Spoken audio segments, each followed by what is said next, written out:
Eh bien, salut à toutes et à tous, c'est Anthony Klinger de la chaîne Acadev et aujourd'hui on se retrouve pour une nouvelle vidéo où je vais vous apprendre à faire bouger des éléments de vos canvas directement, enfin de vos canvas du coup, directement avec du JavaScript.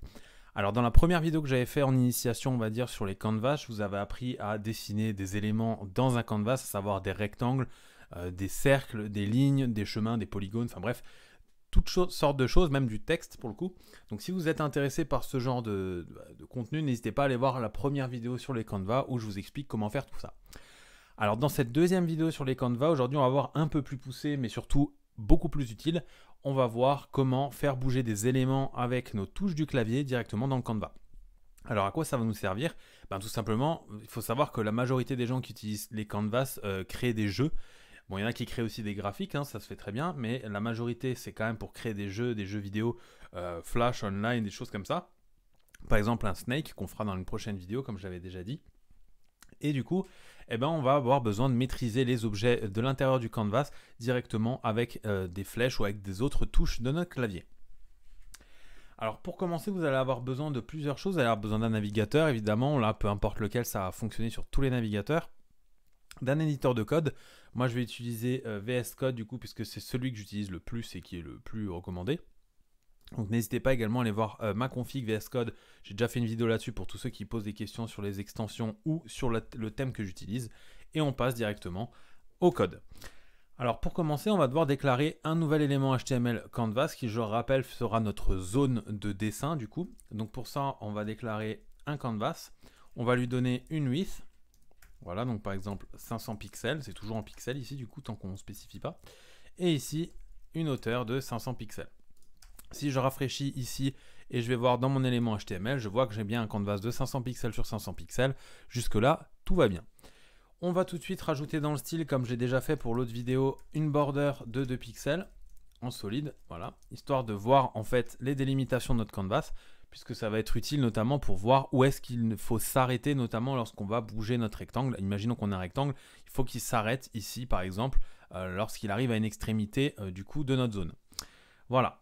Une fois que vous avez fait ça, on va pouvoir directement passer au JavaScript, puisque je le rappelle encore une fois, on va faire la majorité, 99,9% du canvas en JavaScript, puisque le canvas finalement c'est qu'une balise HTML. Alors dans notre script, on va déclarer deux choses. Déjà, on va créer deux constantes. Une constante canvas, où on va venir sélectionner voilà, notre canvas. Et ensuite, une autre constante qu'on va appeler CTX. Alors ça, j'avais déjà expliqué dans l'autre vidéo, mais je fais un petit rappel pour ceux qui ne l'ont pas vu.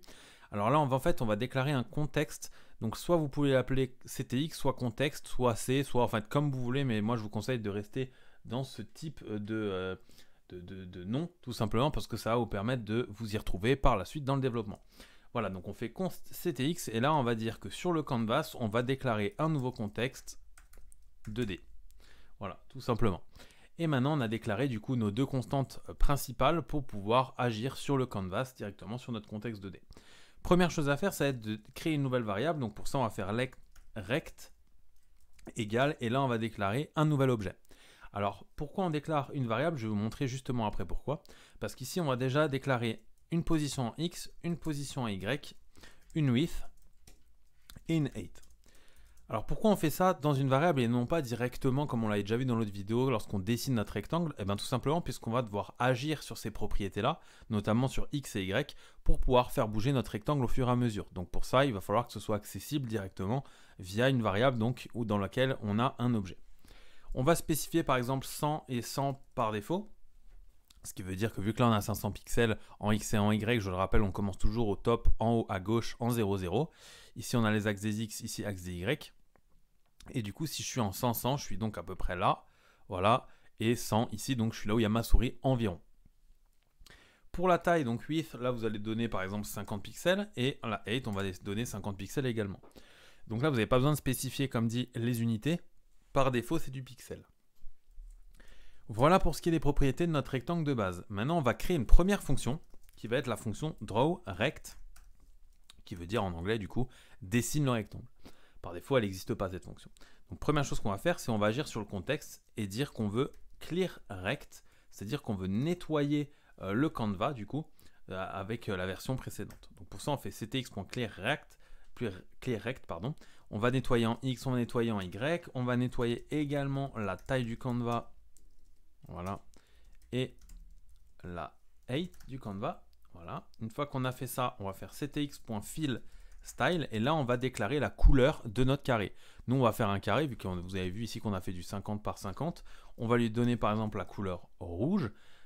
Et ensuite, on va encore une fois ajouter sur le CTX un fil rect qui cette fois-ci va nous permettre de dessiner ce rectangle. Et pour ça, on va utiliser du coup les propriétés qu'on a déclarées directement dans la variable précédente rect. Donc je le rappelle, on commence toujours par x, donc rect, x, rect y, voilà, qui nous permettent de donner la position x en y, et enfin la width, voilà, et la height.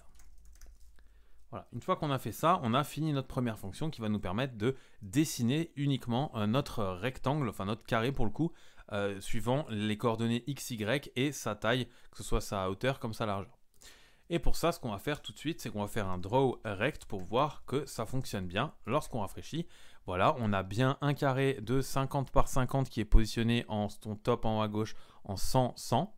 Donc jusque là, tout va bien. On a bien réalisé la première partie de notre fonction et finalement on est quasiment déjà à la fin, vous allez voir c'est vraiment pas compliqué. Et là on a pour l'instant dessiné un élément rectangle, enfin un élément carré du coup, dans notre zone canvas. On va aller plus bas et là cette fois-ci on va déclarer autre chose, à savoir window.addEventListener, c'est-à-dire qu'on va ajouter un listener sur la fenêtre sur keydown, donc sur l'événement keydown, c'est-à-dire lorsque vous allez appuyer sur une touche de votre clavier, virgule, on va déclarer une nouvelle fonction qui aura comme argument l'event en question. Donc là, vous avez plusieurs possibilités. D'ailleurs, moi j'ai fait une fonction fléchée, mais faites directement voilà, avec des accolades, ça marche aussi. Et du coup, ici, qu'est-ce qu'on va faire? On va utiliser justement cet event pour venir récupérer du coup, le code de la touche qui a été touchée. Ok, donc pour ça, on va faire un switch case. Voilà, donc on va faire switch entre parenthèses e.code. Alors ça peut être également e.key. Ça va dépendre des navigateurs ou ça va dépendre des fois même du moteur JavaScript, mais on va dire que généralement i.code ou i.key, ça marche exactement de la même méthode. Voilà, la même façon, pardon. On fait un switch du coup sur i.code et du coup maintenant on va déclarer les différents cas possibles. En premier lieu, on va avoir le cas arrow up. Donc ça c'est directement, on va dire, ce qui est retourné par i.code. Voilà, on va faire 2 points pour définir ce qu'on va faire lorsque du coup il est... comment dire, on appuie sur la touche O, voilà, donc flèche du haut, pardon.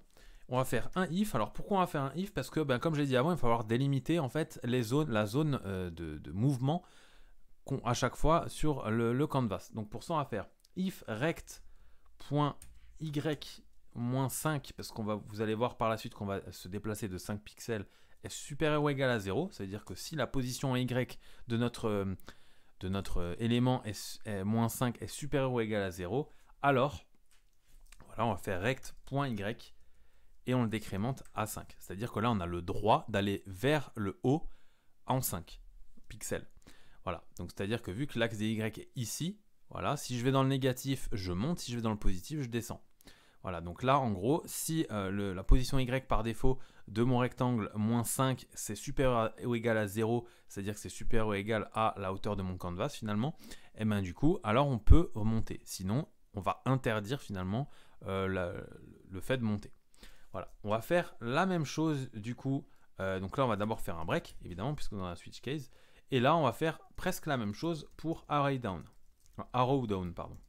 Voilà, qui cette fois-ci veut dire descendre, donc on flèche du bas. Du coup, on va faire un nouveau if, donc rect.y plus rect.height plus 5, et je vous explique ce que je fais là après, .8. Voilà. Alors, c'est quoi cette condition? Cette condition, elle va définir que si la position en y, c'est-à-dire la position ici, sur cet axe-là, plus la hauteur de notre rectangle, plus 5, parce que c'est le 5 pixels, c'est le déplacement qu'on fait à chaque fois. Si tout ça, l'addition de tout ça, c'est inférieur ou égal à la hauteur totale du canvas, alors on autorise le fait de descendre. Puisque si, par exemple, rect.y plus rect.8 plus 5, du coup, c'est supérieur à ce qu'on avait défini au départ, à savoir 500. Par exemple, est-ce que si c'est 505, eh ben, il faut que je puisse ne plus bouger, en tout cas que je puisse plus aller vers le bas.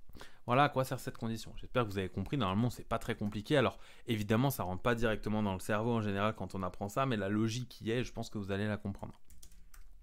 Encore une fois, on va de 5 en 5. Si on voulait aller de 10 en 10, c'est-à-dire plus rapide sur chaque touche, eh ben, il faudrait changer toutes les valeurs par 10. Pour ça, vous pouvez également créer une nouvelle constante qui est par exemple le gap. Vous créez une constante gap de, je sais pas, 10 et vous mettez du coup votre constante partout. Comme ça, si vous voulez changer la rapidité, vous avez juste à changer votre constante. Moi, je le fais en dur, on va dire from scratch directement, mais n'hésitez pas à le faire si vous avez comme objectif de modifier ça. Voilà, maintenant on va passer à arrow left. On marque bien arrow left, c'est-à-dire flèche de gauche cette fois-ci. On va faire un nouveau if, et là c'est le même quasiment que l'autre pour le haut, sauf que cette fois-ci on va faire if rect de x moins 5 est supérieur ou égal à 0. Ce qui veut dire, je vous le montre encore une fois, je vous explique chaque condition, si la position en x, c'est-à-dire sur l'axe ici qui est horizontal, moins 5 de l'objet est supérieur ou égal à 0, alors on peut décrémenter. C'est-à-dire qu'on va pouvoir aller vers la gauche, vu qu'on appuie sur la flèche de gauche. Puisque si rect de x, c'est-à-dire là, ici, rect de x moins 5, ça fait par exemple, je sais pas moi, moins 5, justement, ou moins 10, eh ben, il ne faut pas que je puisse tourner encore à gauche. Donc pour ça, on fait rect.x, et là, on décrémente comme avant de 5.